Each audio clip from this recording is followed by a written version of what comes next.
مستحيل انك تجربي هذا الماسك وما يرجعش وجهك بلاره ومنور وضاوي ويعطي واحد اللمعه ما شاء الله.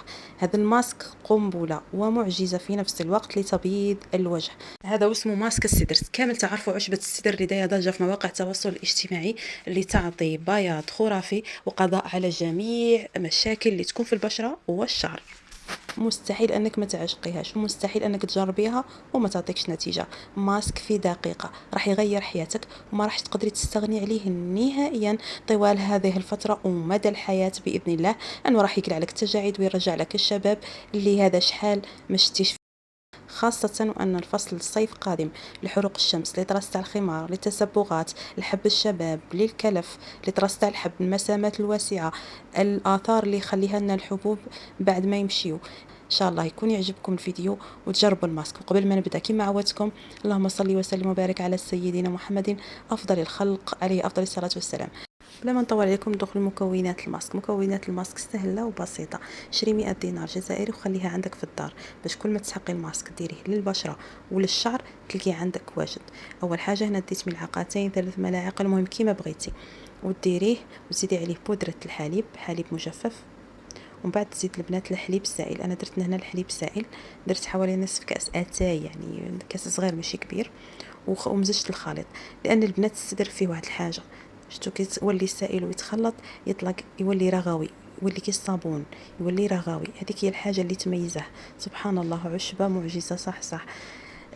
يولي رغاوي، يطلق الرغوه وحده. يعني كي ديري على البشره وتقعدي تغسلي فيه تحسي بالرغوه نتاعه، وداك هو الفرق واللي يميزه على باقي الاعشاب الاخرى. ان شاء الله اذا عجبكم فيديو لقيت عليه تفاعل راح نخدم لكم صابون للوجه تستعمليه دائما، خير ما تشريه بثمن غالي. ما كاش عندك في الدار تستعملي غير صابون عادي مع السدر مطحون وانتي درتي صابون. راح نشارك معكم اذا لقيت لي كومونتير، ونشارك معكم شامبوان السدر ثاني مهم جدا للشعر. البنات اللي عندهم تقصف، عندهم شعرهم ما يطول، شعرهم ضعيف، شعرهم يتساقط، عندهم صلع مبكر الى غير جميع مشاكل الشعر، يعالجها السدر. السدر من اهم الاعشاب المهمه للجسم وللبشره بصفه عامه، جد ممتاز. ماذا بيا تدخلوه في روتيناتكم اليوميه. كما قلت لكم وصفه سهله وبسيطه. حليب بودر البنات يعطي لمعه للوجه ويعطيك واحد التكسيله للوجه، يعني سيرتو البنات اللي يعانوا من التجاعيد المبكره ولا ترهل ولا، راح يعطيك واحد يجبد لك البشره نتاعك للوراء، يعني جد ممتاز. يعني على دائما انا ندخل حليب بودر لانه اول مقاوم للتجاعيد ويغلق المسامات الواسعه ويقضي على اثار حب الشباب ويعطيك بشره ناعمه ولامعه بطبيعه الحال.